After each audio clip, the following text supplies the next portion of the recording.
समुद्र में कहां से आता है इतना नमक?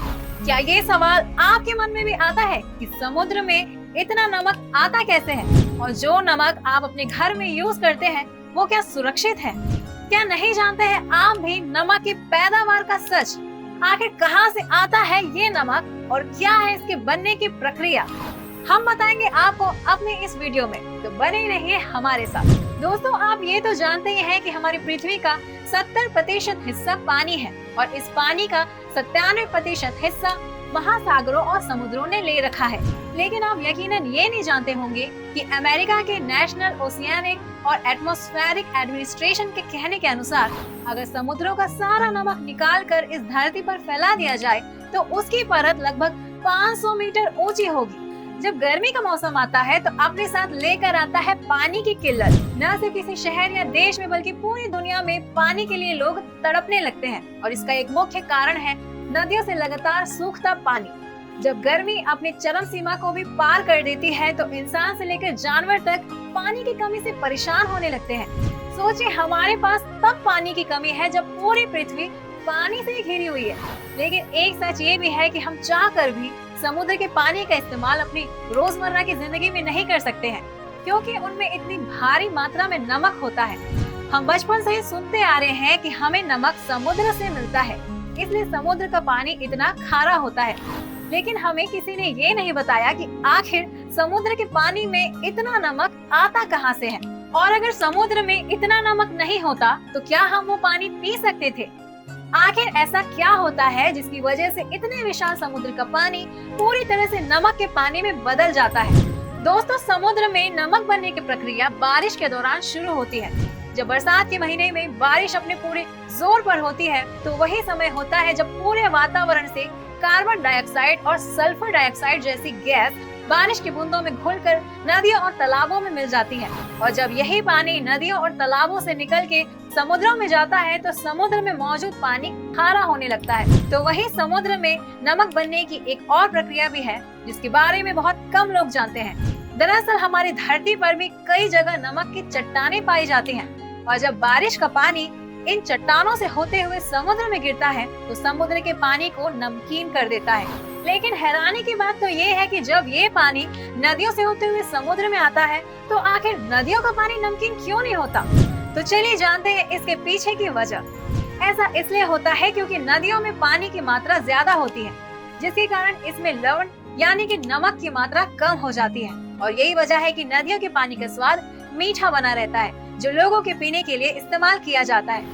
दोस्तों, इस प्रक्रिया में इवापोरेशन का भी एक बड़ा हाथ है। तो आइए जानते हैं कैसे। दरअसल जब सूरज की रोशनी बढ़ जाती है और उसकी तेज रोशनी समुद्र के पानी पर पड़ने लगती है तो इवापोरेशन का प्रोसेस स्टार्ट हो जाता है। सूर्य की किरणों से मिलकर समुद्र का पानी भाप बन जाता है और ये लगातार उड़कर आसमान में जाता रहता है। अब आप ये सोचेंगे कि जब सारा नमक वाला पानी उड़कर आसमान में चला जाता है तो उसके बावजूद भी समुद्र में नमक खत्म क्यों नहीं होता है? दोस्तों, ऐसा इसलिए है क्योंकि प्रकृति अपनी प्रक्रिया को लगातार दोहराती रहती है। बारिश होती रहती है और समुद्र में नदियों का पानी आता रहता है और भाप बनकर उड़ता भी रहता है। कह सकते हैं कि ये प्रक्रिया पानी का लाइफ सर्कल है। वैसे आपको बता दें कि हमारे समुद्र में बहुत सारे रहस्य छुपे हुए हैं।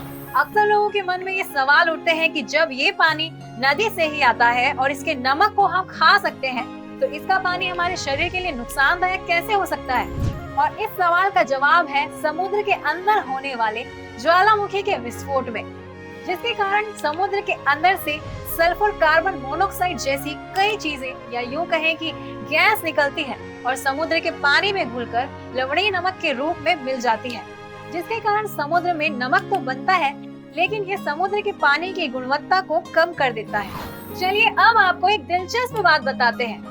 दरअसल आप सभी इस बात को जानकर हैरान होंगे कि समुद्र के 1 गैलन पानी में लगभग 115 ग्राम नमक होता है। जिस तरह से हजारों करोड़ों सालों से ये पानी खारा होता आ रहा है, इस तरह से अगर देखा जाए तो ये पानी दिन पर दिन और खारा हो जाना चाहिए था, लेकिन ऐसा नहीं है। वैज्ञानिकों के मुताबिक समुद्र का पानी अब भी उतना ही खारा रहता है जितना पहले था, और ऐसा इसलिए है क्योंकि समुद्र के नीचे कई ऐसी प्रक्रियाएं होती रहती हैं जिसके कारण समुद्र का खारापन उसके नीचे ही जम जाता है। समुद्र में ऐसे बहुत से जीव जंतु भी मौजूद हैं जो कि अपना खोल बनाने के लिए समुद्र के नमक का इस्तेमाल करते हैं और जब ये जीव मरते हैं तो इनका खोल समुद्र के नीचे इकट्ठा होने लगता है और काफी समय बीत जाने पर ये चूना पत्थर में बदल जाता है, जिसका उपयोग हम इंसानों द्वारा अपने घरों को सजाने और सुंदर बनाने में किया जाता है। हमने ये तो जान लिया कि नमक हमें समुद्र के पानी से मिलता है, लेकिन इसे पानी से अलग कैसे किया जाता है ये प्रोसेस भी जान लेना उतना ही जरूरी है और ये भी कि आखिर वो कौन सी टेक्निक है जिससे नमक को पानी से अलग करके खाने लायक बनाया जाता है।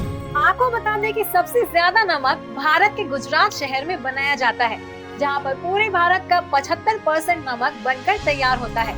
सबसे ज्यादा नमक बनाने वाले इस जगह को रण ऑफ कच्छ भी कहा जाता है। अगर आप यहाँ जाएंगे तो आपको हर तरफ नमक ही नमक दिखाई देगा, मानो जैसे सफेद चादर बिछी हो। भारत में नमक बनाने के लिए सोलर सॉल्ट प्रोडक्शन टेक्निक का इस्तेमाल किया जाता है और ये तरीका बहुत ही पुराना है। इस टेक्निक में सबसे पहले समुद्र के तटों के आसपास बड़े बड़े तालाब बनाए जाते हैं, जिनमें क्यारियां बनाकर उनमें अलग अलग खांचे बनाते हैं। साथ ही इन तालाबों के मेड़ों को सख्त मिट्टी से बनाया जाता है और फिर इनमें पानी भरकर तालाब की मिट्टी को समतल कर दिया जाता है। अच्छी तरह समतल करने के बाद इसमें रेत डाली जाती है और फिर शुरू होता है समुद्र के पानी को इन क्यारियों में पहुंचाने का काम, जिसे बहुत सारी सॉल्ट कंपनियां मिलकर करती हैं। इस पानी को बोरवेल से खींचकर ऊपर बने उन खांचों में भरकर 6 से 5 दिन तक रखा जाता है। 6 से 5 दिन तक सूरज की गर्मी के संपर्क में आते ही उसका थोड़ा थोड़ा पानी भाप बनकर उड़ जाता है, जिसके बाद बचे हुए पानी को दूसरे तालाब के खांचे में डाल दिया जाता है और इसी पानी को फिर से 6 से 7 दिन तक रखा जाता है, जिसके बाद बचा हुआ पानी तीसरे तालाब के खांचे में जमा हो जाता है और फिर शुरू होती है नमक बनने की प्रक्रिया।